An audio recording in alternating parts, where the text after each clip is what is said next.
আসসালামু আলাইকুম। Barishal dot news থেকে রাত ৯টার শীর্ষ সংবাদে আমি ফারহানা করিম তুলি। প্রথমে সংবাদ শিরোনাম, পরে বিস্তারিত। বরগুনায় ঈদ উপহার নিয়ে যাওয়ার সময় ৩ ভাই নিহত। পিরোজপুরে পোস্টার লাগানোর সময় ছাত্রদল কর্মীদের উপর ছাত্রলীগের হামলা। বরগুনায় অটো গাড়ি স্ট্যান্ডের সিরিয়াল নিয়ে দুপক্ষের সংঘর্ষ, আহত ৪। মাদারীপুরে ঘরে মিলল যুবকের ঝুলন্ত লাশ। কুয়াকাটায় ১০ দোকানে তালা দিলেন বিএনপি নেতার ছেলেরা। বরিশালে দরিদ্রদের চাল নিয়ে নেতাদের কাড়াকাড়ি। ছাত্রদল নেতার বিরুদ্ধে সাবেক ছাত্রলীগ নেত্রীর ধর্ষণ চেষ্টার মামলা। বরিশাল জেলা ছাত্রদলের উদ্যোগে ইফতার বিতরণ। এতক্ষণ শুনলেন সংবাদ শিরোনাম, এখন বিস্তারিত। বরগুনার পাথরঘাটায় বাস চাপায় মোটরসাইকেলে থাকা ৩ ভাই নিহত হয়েছেন। ঘটনাস্থল থেকে ২ জনকে আটক করেছে পুলিশ। শনিবার সকাল ৭:৩০টার দিকে পাথরঘাটা উপজেলার রায়হানপুর ইউনিয়নের সোনার বাংলা নামক স্থানে এ দুর্ঘটনা ঘটে। পিরোজপুরের কাউখালীতে স্বেচ্ছাসেবক দলের যুগ্ম সাধারণ সম্পাদক মোহাম্মদ জসিম উদ্দিনের ঈদ শুভেচ্ছার পোস্টার লাগানোর সময় নিষিদ্ধ ঘোষিত ছাত্রলীগের হামলায় ৭ জন আহত হয়েছেন। কাউখালী উপজেলার ৫ নম্বর শিয়ালকাঠি ইউনিয়ন পরিষদের সামনে শুক্রবার রাত ৯টার দিকে এই হামলার ঘটনা ঘটে।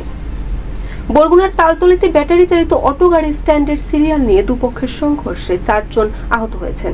এই ঘটনায় গুরুতর আহত একজনকে বরিশাল শেরে বাংলা হাসপাতালে পাঠানো হয়েছে।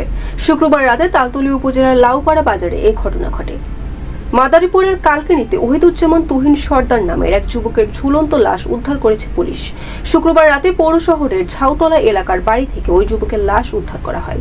মৃতের পরিবারের দাবি, মানসিক সমস্যা থাকায় তুহিন আত্মহত্যা করেছেন। পটুয়াখালীর কুয়াকাটায় পৌর বিএনপির সভাপতি আজিজ মুসল্লির ২ ছেলে ১০টি দোকানে তালা ঝুলিয়ে দিয়েছেন বলে অভিযোগ পাওয়া গেছে। শুক্রবার সকালে সৈকতের পাশে শুটকি মার্কেটে এই ঘটনা ঘটে।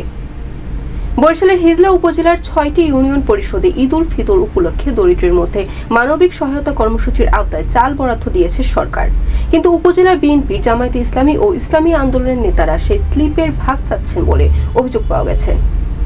বরগুনার ইমরান খান নামে এক ছাত্রদল নেতাকে আসামি করে বরগুনা আদালতে ধর্ষণ চেষ্টার মামলা করেছেন ফাতেমাতুজ জোহরা মৈতি নামের সাবেক ছাত্রলীগ নেত্রী। প্রমাণ হিসেবে একাধিক সিসিটিভি ফুটেজও উপস্থাপন করেন তিনি।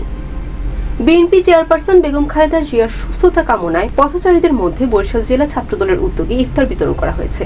রোববার নগরীর কেন্দ্রীয় বাস টার্মিনাল নতুল্লাবাদে এই ইফতার বিতরণ করা হয়। Barishal dot news.